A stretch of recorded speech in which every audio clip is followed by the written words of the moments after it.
दोस्तों नमस्कार।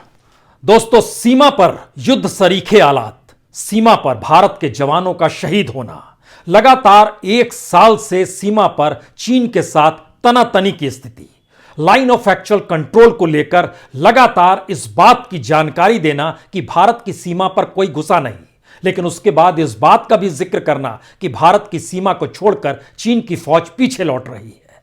बहुत सारी परिस्थितियां इस दौर में बीते जून से 15-16 जून के बाद से, यानी पिछले बरस से लेकर अब तक चीन की सीमा पर मौजूदगी और सेना की मौजूदगी जिस तादाद में हुई, जिस तरीके से झड़पें हुई, वो सारी चीजें बताने की जरूरत नहीं है। बताने की जरूरत यह है कि दरअसल जिस देश के साथ युद्ध सरीखे हालात सीमा पर नजर आ रहे थे, उसी देश के साथ हमारे धंधे इसी दौर में लगातार बढ़ते चले गए। एक्सपोर्ट भी बढ़ा, इंपोर्ट भी बढ़ा। यानी जिस देश को लेकर इस बात का जिक्र देश के भीतर में किया गया कि दरअसल ऐप तक को बंद करने की जरूरत इसलिए है क्योंकि यह सुरक्षा के लिए खतरा है, 200 से ज्यादा ऐप बंद कर दिए गए। लेकिन इसी दौर में जितनी बड़ी तादाद में चीन से भारत के भीतर इक्विपमेंट्स आए, माल आए, उसकी तादाद पिछले साल की तुलना में, यानी 2019 की तुलना में 2020 में ज्यादा हो गई। और 2020 तो हमारा बीत गया चीन के साथ तनातानी करते हुए और देश के भीतर यह एहसास कराने के लिए कि दरअसल अब चीनी माल का इस्तेमाल नहीं होना चाहिए। कौन सा मुहावरा गढ़ा जाए?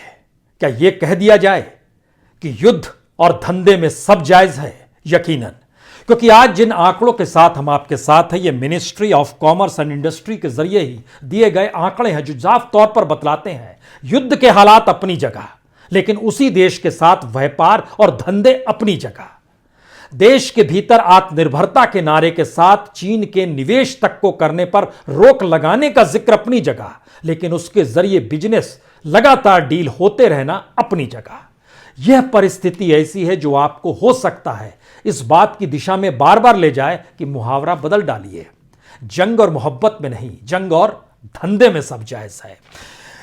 इलेक्ट्रिकल मशीनरी और इक्विपमेंट 90,523 करोड़ के चीन से भारत में आए इसी दौर में जिस दौर में सीमा पर तनातनी और युद्ध सरीखे हालात थे।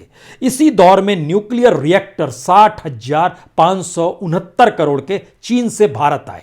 ऑर्गेनिक केमिकल 41,656 करोड़ के इसी दौर में चीन से भारत आए। फर्टिलाइजर 9,804 करोड़ इसी दौर में भारत आए। प्लास्टिक आर्टिकल्स 9,695 इसी दौर में भारत आए। यह इसी दौर का मतलब यह है कि हम नवंबर तक ले रहे हैं। नवंबर के बाद कहा गया नई स्थिति कुछ ठीक हो रही है, सीमा पर से सेना वापस लौट रही है, गलवान घाटी छोड़ रही है, भारत की सीमा पर अब कोई मौजूदगी नहीं है। पहले भी कहा गया था, लेकिन लौटने का जिक्र भी कर दिया गया। इसके अंतर्विरोध को मत देखिए, अंतर्विरोध तो यह देखिए कि उसी देश की अनदेखी धंधे के तौर पर नहीं की जा सकती है क्या? और जिस बात की जानकारी आत्मनिर्भरता के नारे के साथ भारत में लगाई जाती है, उसमें चीन की अनदेखी नहीं हो सकती है क्या? वैसे ये आपको बता दें, लगभग 20,000 छात्र दोबारा चीन पढ़ने के लिए जरूर जाएंगे, क्योंकि उन्होंने वहां पर अपना नामांकन और रजिस्ट्रेशन कराया अलग अलग फील्ड में, प्रोफेशनल फील्ड्स में। लेकिन बहरहाल जिक्र धंधे का हो रहा है। अप्रैल से नवंबर एक डाटा निकल कर आया ministry of commerce and industry की तरफ से अप्रैल से नवंबर तक का, जिसमें जानकारी दी गई कि इसी वक्त के बीच में 2019 में जितना बिजनेस चीन के साथ हुआ था इस युद्ध सरीखे माहौल के बीच में, उसमें लगभग 3% का इजाफा हो गया।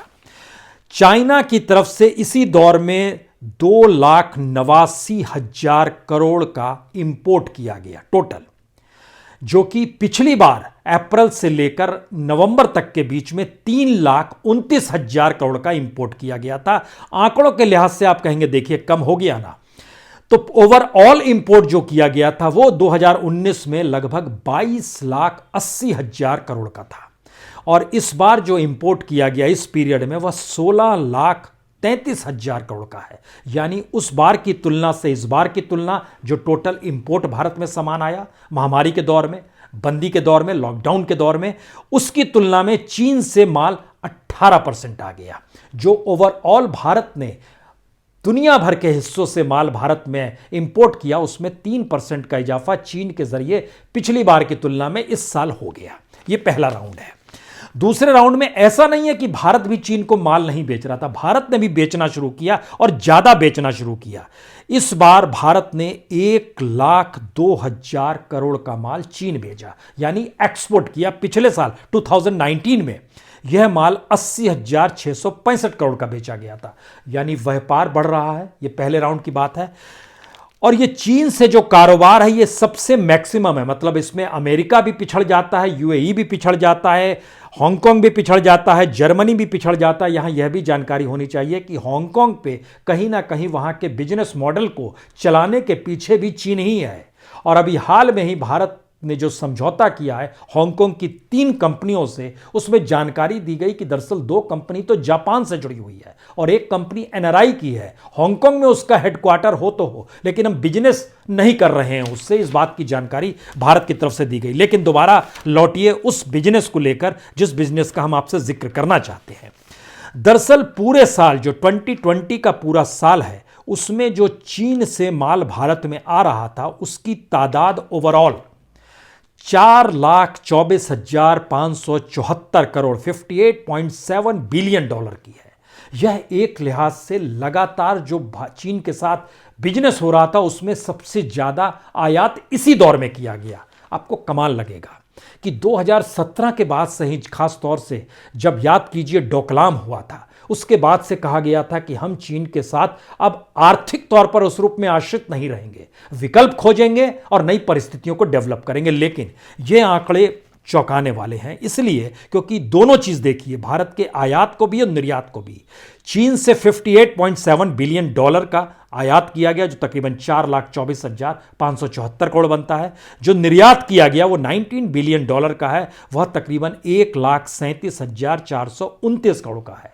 यानी चीन में माल जो बेचा गया वह भी पहले की तुलना में ज्यादा है, चीन से जो माल आया वह भी पहले की तुलना में कहीं ज्यादा है। और इसमें भारी मशीनरी, दूर संचार के जो उपकरण होते हैं या घरेलू उपकरण होते हैं, उनकी तादाद बहुत ज्यादा है।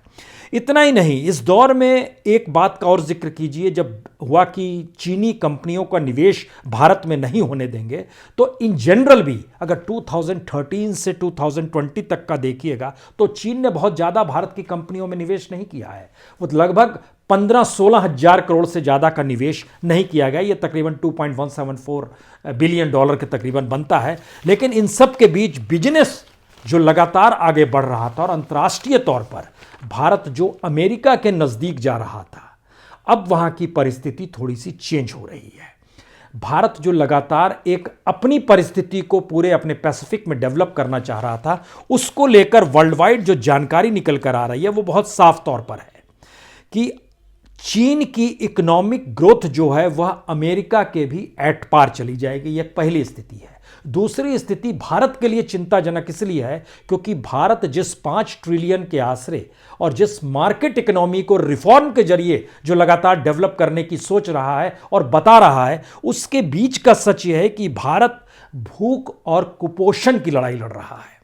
बड़ी न्यूनतम लड़ाई मानी जाती है। और दुनिया में जो खास तौर से जो अफ्रीकन कंट्रीज है, जो सहारा कंट्रीज जिनको कहा जाता है, उसके ठीक पैरेलल में आकर भारत इसलिए खड़ा हो गया है क्योंकि भारत की इकोनॉमी में असमानता इतनी ज्यादा हो गई है कि उस असमानता का एक अनूठा सच चाइना भी है।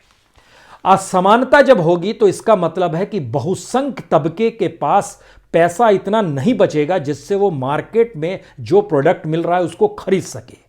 और चीनी माल अगर सस्ता में मिलता है तो भारत की कई कंपनियों ने एक नया उपाय लगाया। अपने तौर पर उन्होंने चीन के मालों को बुलाना शुरू किया, उसमें अपना ठप्पा लगाया और भारत के बाजार में उस माल को बेचना शुरू कर दिया।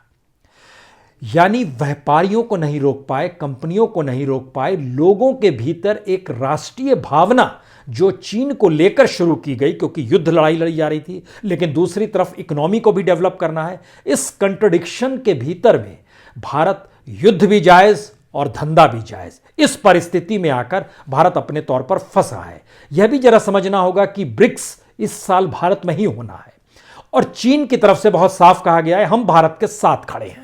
भारत ने इस पर भी कोई आपत्ति व्यक्त नहीं की है। इसका मतलब है शी जिनपिंग भारत आएंगे। इसका मतलब है आने वाले वक्त में जो 5 देशों को लेकर जो ब्रिक्स बनाया गया था, ब्रिक्स का मतलब होता है ब्राजील, रशिया, इंडिया, चाइना और साउथ अफ्रीका, इन 5 देशों को लेके जो एक नया मॉडल क्रिएट किया गया था और इसको लेकर एक बैंक भी क्रिएट किया गया था, उस पूरे बैंकिंग सिस्टम और इस व्यापारिक सिस्टम में कहीं कोई रोक टोक नहीं है। यानी चीन के लिए भारत एक मार्केट पहले भी था और भारत एक मार्केट अब भी है। नई परिस्थिति यह डेवलप हुई है क्योंकि जिन प्रोडक्ट्स का हम नाम आपके सामने ले रहे थे, खासतौर से जो 21 प्रोडक्ट्स हैं जो भारत की जरूरत और भारत की कंपनियों की जरूरत है, वो अपने तौर पर भारत की प्राइवेट कंपनीज जो है, और हम लोग जब देश को प्राइवेट हाथों में ही सौंप रहे हैं तो सरकारी कंपनियों के हिस्से में मत जाइए। सरकार को चाइना का माल नहीं चाहिए, लेकिन भारत सरकार कोई दुकान तो खोले हुए नहीं और कोई व्यापारी तो है नहीं, या फिर वह कोई ऐसी सोच भी नहीं रखती है कि भारत के बाजार में जो माल बिक रहा है उस पर वो निगरानी इस रूप में रखे कि चाइना से माल तो वो नहीं आया है, चाइना से भी माल आया है तो उस पर ठप्पा यहां की कंपनी का लग जाएगा। भारत की तकरीबन 200 से ज्यादा कंपनियां ऐसी हैं जो सीधे सीधे अभी भी चाइना के साथ पहले जो बिजनेस करती थी उसकी तुलना में बिजनेस उनका बढ़ गया है। यानी ऐसा बिल्कुल नहीं है कि चाइना के साथ बिजनेस हमारा कम हो गया। उसमें कहीं एक शिफ्ट यह आया है कि अब जो प्राइवेट कंपनीज है उनको सरकारी रास्ते से होकर चाइना तक पहुंचना पड़ता है। पहले सीधे नहीं, पहले सीधे पहुंच जाते थे। और अब नई परिस्थिति आई है कि बाबू लोग यानी जो नौकरशाही है वह भी इस बात की इजाजत दे देती है, क्योंकि भारत की जरूरत आत्मनिर्भरता की है। भारत की जरूरत भारत के बाजार में डिमांड पैदा करने की है।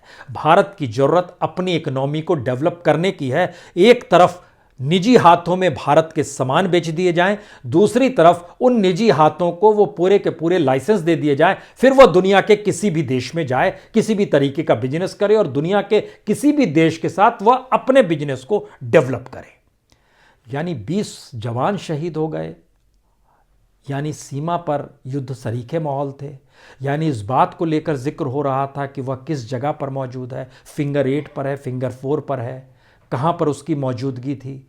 अब वो पीछे जा रहा है, उसने कुछ स्ट्रक्चर क्रिएट कर लिए, इस बात को लेकर चिंता थी। इन बातों का जिक्र करने से कोई फ़ायदा इसलिए भी नहीं है क्योंकि जब हम इन चीज़ों का आपसे जिक्र कर रहे हैं तो आप बहुत छोटी छोटी चीज़ें देखेंगे कि ख़ास तौर से टिकटॉक बंद हो गया था, वीचैट बंद हो गया था, बीवो बंद हो गया था। आप इन बातों का जिक्र करेंगे, लेकिन जैसे ही आपके जहन में इन बातों का ऐलान होगा कि जो 4,24,574 करोड़ का जो चीन का माल आयात हुआ है उसमें से लगभग 92% माल जो है वह ऐसे प्रोडक्ट के तौर पर आया है जिन प्रोडक्ट्स को लेकर इससे पहले जब भारतीय बाजार में आप जाते थे तो उसमें वह चीनी माल के तौर पर आपके सामने निकल कर आता था।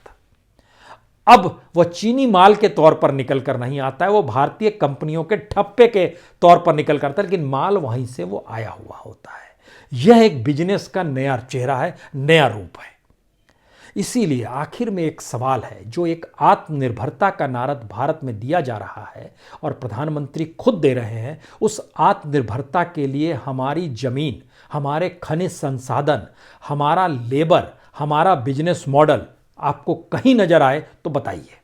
क्योंकि हम जिस इकोनॉमिक रिफॉर्म की दिशा में बढ़ गए हैं उसमें चाहे वो सर्विस सेक्टर हो या इंडस्ट्रियल सेक्टर हो, और अब तो एग्रीकल्चर सेक्टर भी उसमें समाहित हो गया है, तो जो रिफॉर्म 3 किए गए हैं और जिसमें अब कॉरपोरेट सेक्टर जिस भी किसान से जमीन पर जो खेती कराएगा, चूंकि उसी को इक्विपमेंट्स, फर्टिलाइजर और बीज तक देने होंगे, तो यहां पर आखिरी सच यह भी है कि दरअसल जो कॉरपोरेट सोच रहे हैं कि वह इस रिफॉर्म के बाद एग्रीकल्चर के क्षेत्र में आ जाते या आएंगे, उनके संबंध इस एग्रीकल्चर सेक्टर को लेकर, चाहे वो फर्टिलाइजर खास तौर से है, वो केमिकल खास तौर से, और खास तौर से सीड्स और इक्विपमेंट्स भी है, जो इक्विपमेंट्स खेती के प्रयोग में लाए जाते हैं, वह कंपनियां चीन से ही उन प्रोडक्ट को लेकर आ रही है। क्योंकि वर्ल्ड मार्केट में चीन का ही प्रोडक्ट जो एग्रीकल्चर इक्विपमेंट से जुड़ा हुआ है, जो फर्टिलाइजर से जुड़ा हुआ है, जो केमिकल से जुड़ा हुआ है, जो सीड से जुड़ा हुआ है, वह सबसे सस्ता है।